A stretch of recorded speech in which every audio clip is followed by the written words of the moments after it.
Dans cette capsule de cours, on va s'intéresser au bilan de matière d'une transformation chimique et on va découvrir un outil extrêmement puissant pour la chimie quantitative qu'on appelle le tableau d'avancement. On va tout d'abord se souvenir de ce qu'on appelle une transformation chimique. Donc une transformation chimique, c'est un système chimique, c'est-à-dire un mélange de réactifs qu'on trouve tout d'abord dans son état initial, et à l'issue de la transformation chimique, on va récupérer des produits de la transformation et les réactifs en excès qui vont former le système chimique à son état final. L'équation bilan modélise la transformation chimique, quelle que soit la composition de l'état initial.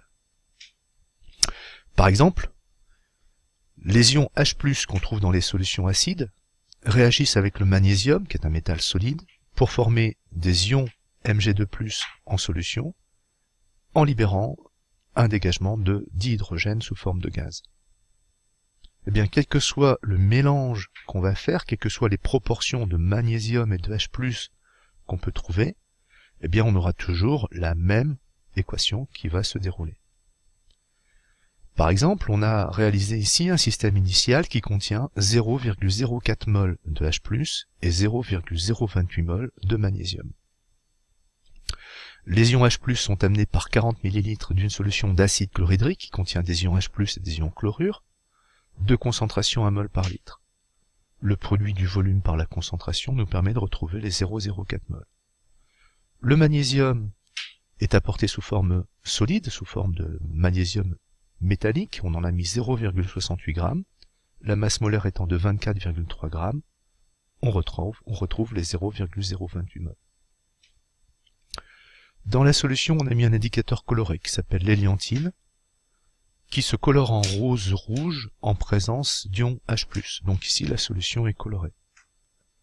On a fermé l'éprouvette par un bouchon avec un petit tuyau souple, et ce petit tuyau souple arrive en bas d'une éprouvette graduée qu'on a remplie d'eau et qu'on a retournée sur un cristallisoir.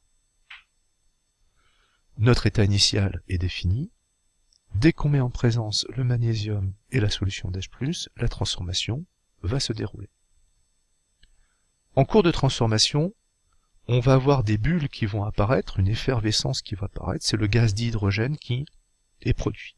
Ce gaz dihydrogène est produit et récupéré par déplacement d'eau dans l'éprouvette. Et on peut mesurer le volume de dihydrogène qui est produit ici.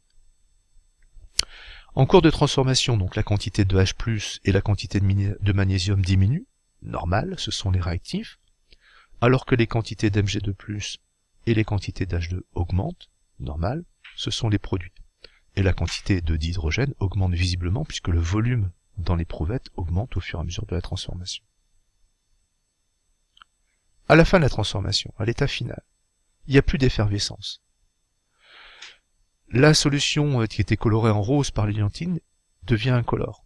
C'est donc qu'il n'y a plus d'ion H+. Eh bien, il n'y a plus d'ion H+, H+, pour cette transformation correspond au réactif limitant. Par contre, il reste du magnésium. On pourrait très bien le sortir, le peser, le sécher, et on récupérait la masse et on trouve 0,008 mol de magnésium. C'est le réactif en excès. On récupère du gaz, on récupère du dihydrogène, on en récupère 0,48 mol. Ce qui permet de transformer ce volume en quantité de matière, c'est un outil qui s'appelle le volume molaire. C'est le volume occupé par une mole de gaz. Dans les conditions du laboratoire, c'est à peu près 24 litres par mol. La quantité de dihydrogène, c'est donc les 0,48 litres que divisent les 24 litres par mol, 0,02 mol. Dans l'éprouvette, il y a maintenant des ions Mg2+. On peut les mettre en évidence assez facilement en ajoutant une solution concentrée de soude, NaOH, et on obtient un précipité blanc d'MgOH 2 fois. On pourrait mesurer, on pourrait quantifier la quantité d'ions Mg2+, qui sont présents dans cette solution, en faisant un dosage, et on trouverait à ce moment-là une quantité de 0,02 mol. Notre état final est donc défini par une quantité finale d'H+, qui est nulle, normal, H+, c'est le réactif limitant. On obtient un reste de magnésium, le magnésium c'est le réactif en excès, on a produit du dihydrogène, on a produit des ions Mg2+. On pourrait récapituler tout ça sous forme de ces trois fenêtres. un état initial, un état en cours de transformation et un état final. On peut présenter ça sous une forme un peu différente. On pourrait présenter ça sous forme d'un tableau. Et dans ce tableau, qui serait le bilan de matière de la transformation, on a une colonne par espèce chimique, concernée par la transformation, concernée par l'équation. Et on définit 3 lignes. L'état initial, l'état en cours, l'état final. L'état initial, on reprend simplement les quantités de matière qu'on a mélangées des réactifs. Pour les produits, il n'y en a pas au départ, ça va simplement apparaître à la fin.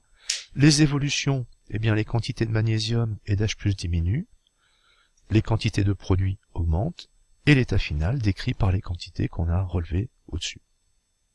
Et on peut préciser que le réactif en excès, c'est de magnésium, le réactif limitant, c'est H+, puisqu'à la fin, il n'y en a plus. Donc voilà ce qu'on appelle un bilan de matière. C'est définir un état initial, un état final, définir précisément les quantités de matière qu'on trouve dans l'état initial et dans l'état final. Alors maintenant, imaginons que on n'ait pas fait cette réaction, on n'ait pas étudié cette réaction expérimentalement, mais imaginons qu'on connaisse l'équation de la réaction de ce qui se passe, c'est-à-dire ici Mg plus 2H+, donne Mg2+, plus H2, et qu'on connaisse l'état initial, défini par les 0,028 mol de magnésium, 0,04 mol de H+. La question qu'on se pose, c'est, est-ce qu'il est possible de prévoir l'évolution de la transformation et de prévoir quel va être l'état final? De prévoir les quantités de matière qu'on aura à l'état final. Et donc de prévoir aussi quel va être le réactif limitant et quel va être le réactif en excès. Eh bien oui, on peut faire ce travail-là avec un outil qui s'appelle le tableau d'avancement.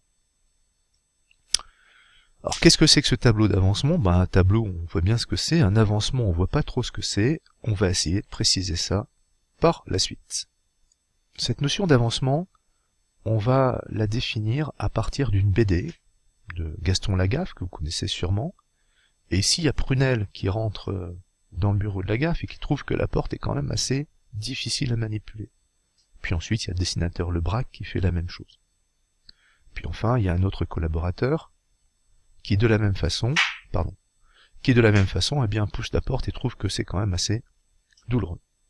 Et Gaston leur explique tranquillement, eh bien, que à chaque ouverture de la porte, il a construit une machine qui presse 2 oranges, moud du café, imprime un portrait, fait toutes sortes de choses.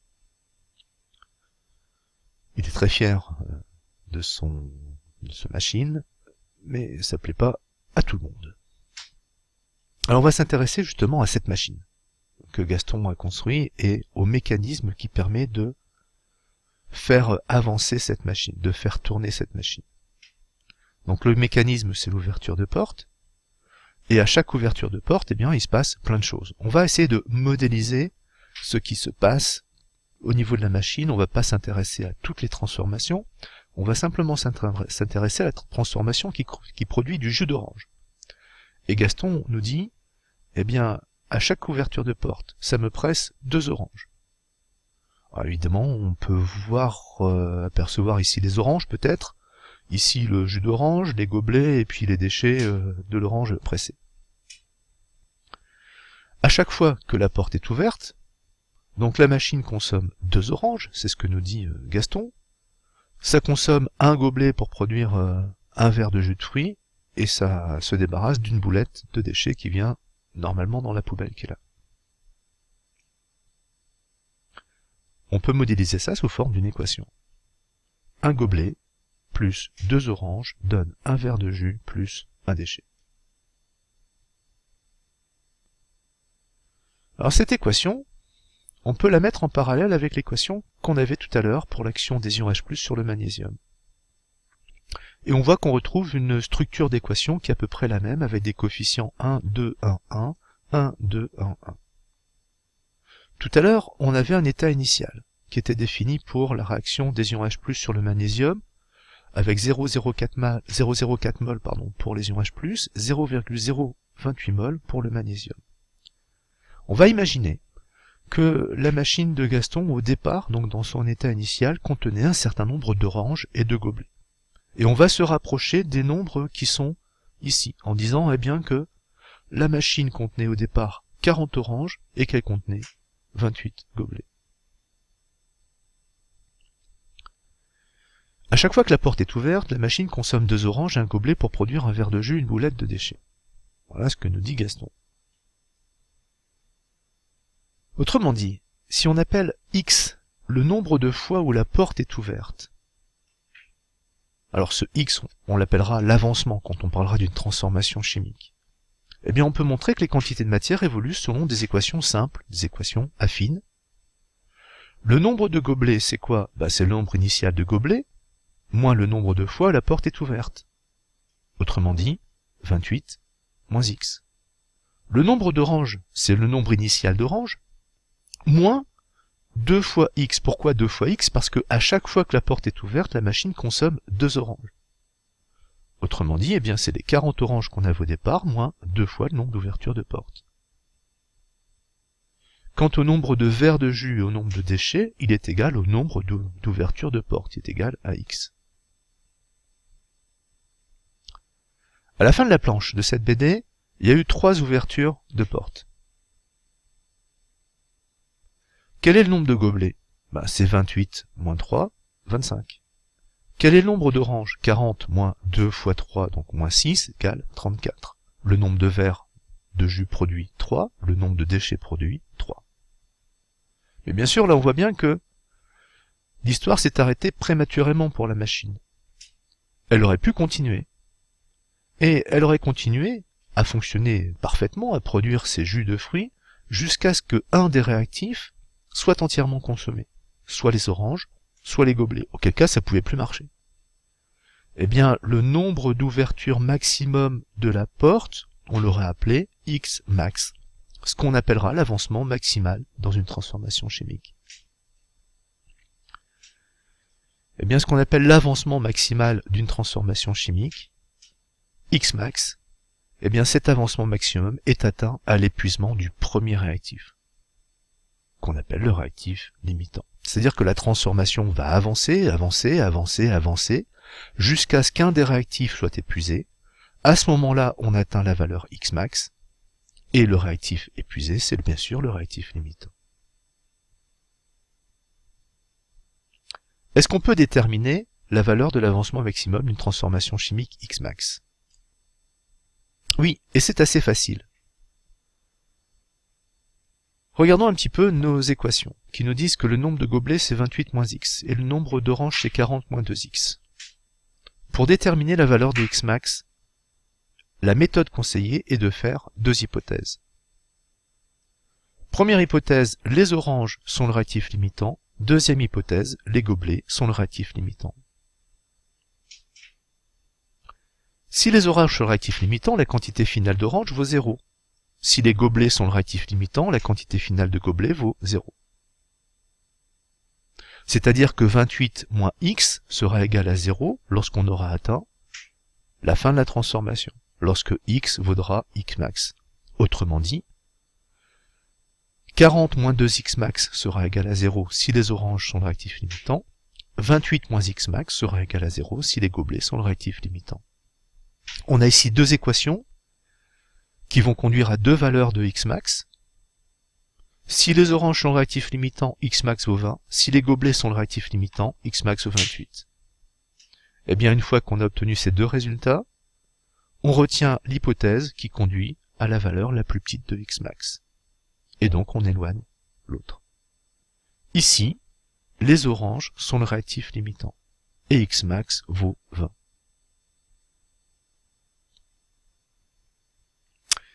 Qu'est-ce qu'il reste à faire? Eh bien, on a déterminé la valeur de x max. Revenons sur notre tableau. Comment est-ce qu'on va le compléter? On a un état initial où x, l'avancement, le nombre d'ouvertures de porte, vaut 0. On a des quantités initiales de gobelets, d'oranges. Que va-t-il se passer en cours de transformation? Eh bien, au fur et à mesure que x va augmenter, on va diminuer de x la quantité initiale de gobelets et de 2x la quantité initiale d'orange. Le 2 qui là est important, c'est le 2 qu'on trouve dans l'équation. Et à l'état final, x va prendre la valeur x max, qui vaut 20, donc ce sera 28 moins x max, c'est-à-dire qu'il restera 8 gobelets. 40 moins 2x max, c'est-à-dire 40 moins 2 fois 20, 0, c'est le réactif limitant, les oranges. Et puis on aura x max et x max, c'est-à-dire 20 verres de jus et 20 déchets. Comment utiliser notre tableau d'avancement? Dans ce tableau d'avancement, on va écrire ce qu'on a défini précédemment. L'état initial, c'est la quantité initiale de gobelets, d'oranges, de verres et de déchets. En cours de transformation, lorsque x va augmenter, on aura la quantité initiale de gobelets moins x, 28 moins x. La quantité initiale d'orange, moins 2x. Ah, il manque ici x. La quantité de verre, ce sera x. La quantité de déchets, ce sera x. À l'état final, qu'est-ce qui va se passer? À l'état final, x va prendre la valeur x max. Et donc ici, on aura 28 moins x max, 40 moins x max et x max. Première étape, donc on construit le tableau d'avancement. Attention, ne pas oublier les coefficients de l'équation, qui n'apparaissent qu'à partir de l'état en cours, à partir de la deuxième ligne du tableau. Deuxième étape, on détermine le réactif limitant à la valeur de x max avec la méthode qu'on a expliquée au-dessus. Ici, on a trouvé x max qui est égal à 20. Et dernière étape, il n'y a plus qu'à remplacer x max par 20 pour trouver le résultat. Autrement dit, 28 moins 20, ça fait 8. 40 moins 2 fois 20, ça fait 0. 20 et 20, voilà notre bilan de matière qui est établi. Notre tableau d'avancement qui est complété. Point de vue mathématique, les équations qu'on a écrites sont des équations affines, donc elles se traduisent par une évolution linéaire des quantités de matière en fonction de l'avancement. Ici, on a les réactifs qui diminuent, et on voit que le réactif orange diminue 2 fois plus vite que le réactif gobelet. Et ici, par contre, on a le nombre de verres et le nombre de déchets qui augmentent. L'état initial est défini par x est égal à 0. Voilà comment on a décrit l'état initial. L'état final est atteint à l'épuisement du premier réactif, c'est-à-dire ici, les oranges, pour x qui vaut 20. À partir de ce moment-là, le système chimique ne peut plus évoluer. Et puis enfin, l'état en cours se trouve entre l'état initial et l'état final. Et on y retrouve les équations affines, NiO moins 2x, Ng moins x, x et x. Alors revenons à la transformation du début de la présentation. Vous vous souvenez quand on avait mis 0,028 mol de magnésium et 0,04 mol de H+. Sauriez-vous compléter le tableau d'avancement ci-dessous? Vous pouvez arrêter la vidéo pour compléter ce tableau. Première étape. On va compléter le tableau en faisant attention aux coefficients. La quantité de magnésium, ce sera la quantité initiale, moins x. La quantité de H+, ce sera la quantité initiale de H+, moins 2x, puis x, puis x. La quantité finale de magnésium, la quantité initiale, moins x max.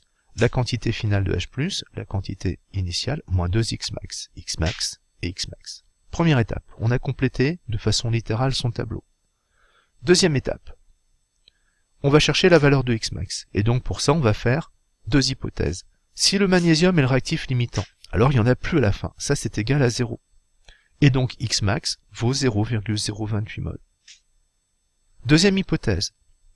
H+ est le réactif limitant. Donc ça veut dire qu'ici, à la fin, il n'y en a plus. Donc 0,04 moins 2x max est égal à 0.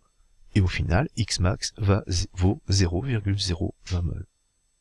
On retient l'hypothèse qui conduit à un x max minimum. Donc H+ est le réactif limitant et x max vaut 0,02 mol. C'est l'hypothèse la plus petite, qui conduit à la valeur la plus petite de x max.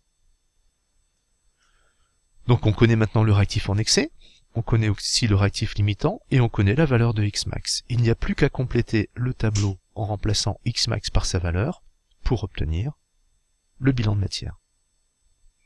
0,008, c'est bien 0,028 moins 0,02. 0,04 moins 2 fois 0,02, on retrouve bien 0, 0,02, 0,02, et on peut remarquer que notre tableau d'avancement correspond en tout point au bilan de matière qu'on avait fait lorsqu'on avait étudié la transformation. Pour finir, je vous propose un petit exercice.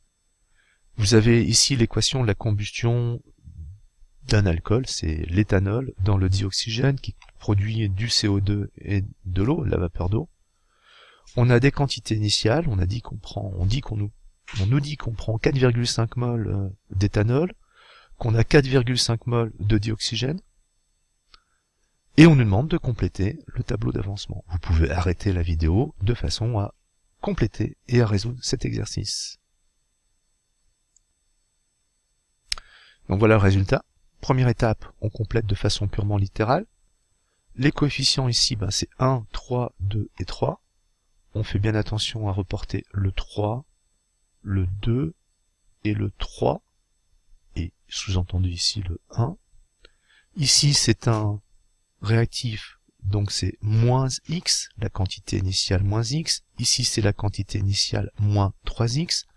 Ici ce sont des produits, donc ça augmente de 2x et de 3x. À l'état final, c'est la même chose sauf que x vaut la valeur x max. Deuxième étape, on détermine le réactif limitant en faisant deux hypothèses. Si l'éthanol est le réactif limitant, alors 4,5 moins x max est égal à 0 et x max vaut 4,5.